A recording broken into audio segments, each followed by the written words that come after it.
They didn't know the waters ahead would become a death trap.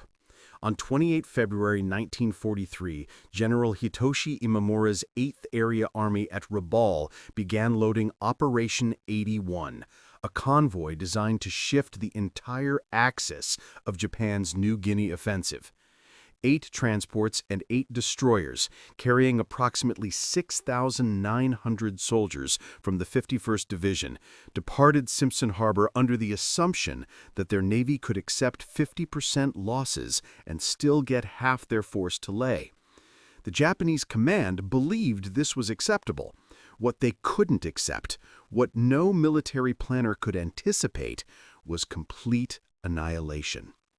But across the Coral Sea, General George C. Kenney's 5th Air Force had already seen what was coming. Ultra-intelligence and long-range reconnaissance pinpointed not just the convoy, but its composition and exact route days before the first bomb fell. Kenney's pilots had practiced something new in the past weeks: skip bombing, a technique so radical that conventional wisdom said it shouldn't work. Launch 500-pound bombs from 200 feet altitude at 200 miles per hour and hope they skipped across water like stones before punching through a ship's hull. It was improvisation born from desperation, but it was about to become devastation. What happened next would have no parallel in the Pacific War, not because of the firepower, though 233,847 rounds of ammunition and 514 total bombs would rain from the sky, but because the Bismarck Sea would become something worse than a battle. It became a hunting ground. The Japanese didn't know that MacArthur's headquarters would later claim they'd destroyed 22 ships and 12,792 troops, a lie so dramatic it would alter the entire narrative of this victory. They didn't know that pilots would be ordered to strafe lifeboats and rafts for days afterward, turning the water itself into a killing field. And they didn't know, couldn't have known, that approximately 2,890 to 3,000 of their men would die before reaching shore, trapped not by battle, but by systematic elimination. This is what a death trap looks like when the trap has no escape. Operation 81 assembled in Simpson Harbor on the last day of February, and what loaded aboard those transports tells the story of a military growing desperate. The 8 transports, Ayomaru, Kembu-maru, Kyokusei-maru, Oigawa-maru, Sinai-maru, Taimei-maru, Teo-maru, and Nojima-maru, carried more than just soldiers. They were loaded with ammunition, equipment, vehicles, and, in Kembu-maru's hold, hundreds of drums of aviation fuel. The destroyers Shirayuki, Tokitsukaze, Arashio, Asashio, Asagumo, Shikinami, Uranami, and Yukikaze weren't just escorts, they were transports themselves, crammed with an additional 958 troops in spaces designed for rapid maneuvering, not human cargo. The 100 fighter aircraft circling overhead were supposed to be insurance. They became witnesses to catastrophe. Lieutenant General Hatazo Adachi commanded the 18th Army from Rabaul, and his strategy was surgical: move the bulk of the 51st Division under General Hidemitsu Nakano to Leh and fortify New Guinea against American advances. Rear Admiral Masatomi Kimura, flying his flag from destroyer Shirayuki, led the 3rd Destroyer Flotilla as convoy escort. Both men understood the risks. Japanese command had already calculated that the Americans controlled the skies above the Bismarck Sea. They were willing to lose half this convoy if half reached Leh. The deception plan was sound. Sail west along New Britain's north coast toward Madong to mislead reconnaissance, then pivot southwest toward Leh in darkness. But sound strategy meant nothing against what waited in the intelligence offices at Port Moresby. Kenney's staff had already decoded the Japanese movements. The trap was set before the convoy left harbor. What no one could foresee was that this convoy would never reach Leh intact, and those who survived the bombs would face something far worse waiting in the water. While Japanese pilots were climbing into cockpits over Rabaul, American pilots at Dobodura and Port Moresby were reviewing something that hadn't existed 3 weeks earlier: a new way to kill ships. General George C. Kenney, commanding the 5th Air Force, had championed the skip bombing technique after watching conventional high-altitude bombing fail repeatedly against fast-moving targets. B-25 Mitchell crews had spent days practicing near wrecks offshore, learning to thread the needle between flak and water, launching 500-pound bombs from just 200 feet altitude at 200 miles per hour, and watching them skip across the ocean's surface before exploding against hulls. It was improvisation born from desperation, but it was about to become devastation. Brigadier General Ennis Whitehead controlled day-to-day 5th Air Force operations in New Guinea, coordinating the three-pronged strike doctrine: B-17 fortresses at medium altitude, B-25s delivering skip bombs at mast height, and Beaufighters from No. 30 Squadron RAF approaching low as if launching torpedoes before unleashing cannon and machine gun fire to suppress flak. Air Commodore Joe Hewitt at No. 9 Operational Group RAF had trained these Beaufighter pilots relentlessly for exactly this moment: the coordinated massacre of a packed convoy. Ultra-intelligence had revealed the convoy's route and composition in advance, but timing was everything. Reconnaissance aircraft confirmed the target's exact position on 2nd March, allowing Kenney's strike force to converge with surgical precision. The Japanese Navy had no idea what was coming. Or rather, they had no idea it would be so coordinated, so overwhelming, and so accurate. Everything was ready. The innovation was sharp. The target was trapped at sea with no fighter protection strong enough to stop what was about to happen.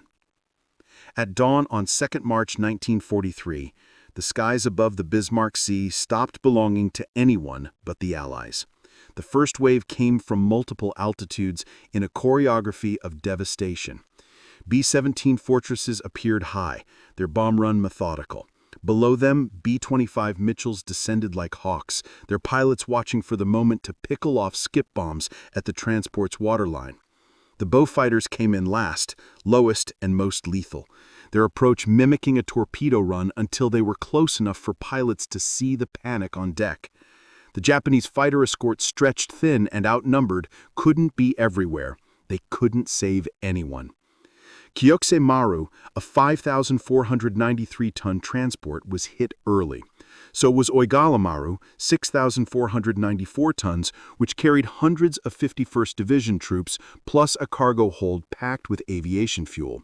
When skip bombs detonated against her hull, the fuel ignited into an inferno that spread across the surrounding water, turning the sea itself into burning liquid, trapping men between the flames above and the ocean below. Teomaru went down burning. Iomaru listed and sank. One after another, the transports that were supposed to carry reinforcements became floating coffins. By day's end on 3rd March, all 8 transports were sunk or abandoned. The destroyers fought back, but their primary mission was hopeless. They couldn't protect ships being shredded from 3 altitudes simultaneously.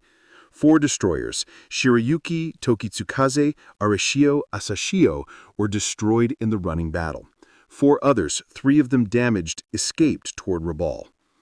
To the pilots above, the victory was overwhelming, a complete annihilation of a convoy. To the 6,900 soldiers who had loaded onto those ships believing 50% of them would reach Leh, the day had transformed from transportation into tragedy. But the battle for the Bismarck Sea wasn't ending. In many ways, it was just beginning. The real killing was about to move from air to sea. As the sun set on 3rd March and Allied bombers returned to their airfields, thousands of Japanese soldiers found themselves treading water in an ocean that was far from finished killing them. The Bismarck Sea that night wasn't cold, it was burning. Men who had jumped from Kyokuse Maru and Oigawa Maru surfaced into waves coated with aviation fuel ignited by explosions. One eyewitness account from Allied sources described the scene with savage detail. Men swimming through fire as waves pushed burning fuel onto makeshift rafts and lifeboats, the water temperature and exhaustion working in silent partnership with flames and sharks to ensure that escape from the sinking ships was just the beginning of a longer, slower death. The destroyers Uranami and Asagumo, among the few ships still floating, attempted rescues. They moved through the wreckage, gathering survivors into their hulls, pulling men from the burning water. But rescue operations in a war zone are fragile things. When Allied aircraft returned on 4 March, they drove the destroyers off, forcing them to abandon hundreds of men still clinging to floating debris, their escape incomplete. Oigawa Maru, already crippled, drifted derelict in the Huon Gulf, a floating coffin what would later be discovered by American PT boats PT-143 and PT-150, who would board her, salvage documents, and then scuttle her with demolition charges. The arithmetic of survival was brutal. Of approximately 6,900 men who had sailed from Rabaul, roughly 2,700 would be rescued on destroyers and submarines returning to Rabaul. About 1,200 would eventually reach Leh, their journey continuing overland or by smaller craft. The rest, approximately 2,890 to 3,000, were already dead, drowning, or waiting in the water for what came next. What came next would transform the Bismarck Sea from a military victory into something morally darker. A systematic hunt for the survivors who had somehow escaped the bombs and flames. On the evening of 3 March, as destroyed ships sank and survivors clung to wreckage, a decision was made in 5th Air Force headquarters that would define the battle's final chapter and haunt its legacy forever. The order came cold and explicit. Search the waters for Japanese lifeboats and rafts. Eliminate survivors before they reached shore.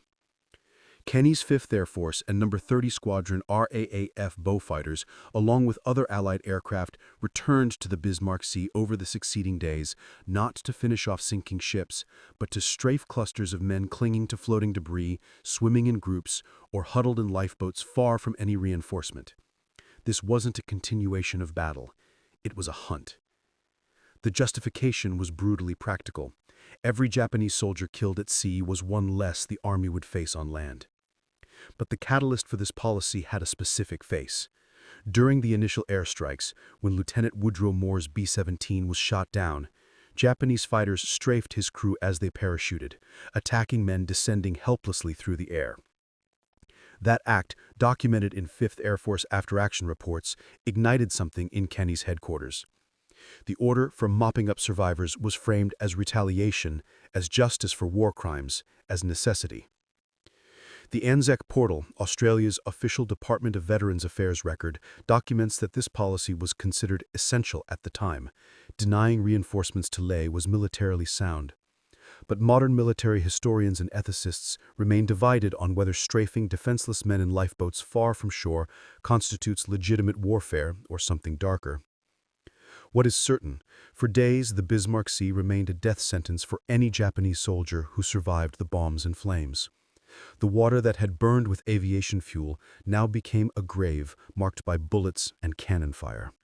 On 7 March 1943, General Douglas MacArthur issued his official communique to the American press about what had just occurred in the Bismarck Sea. What he claimed and what actually happened were separated by an abyss of exaggeration. MacArthur's statement reported 22 ships destroyed, 12 transports, 3 cruisers, and 7 destroyers. It claimed 12,792 troops killed.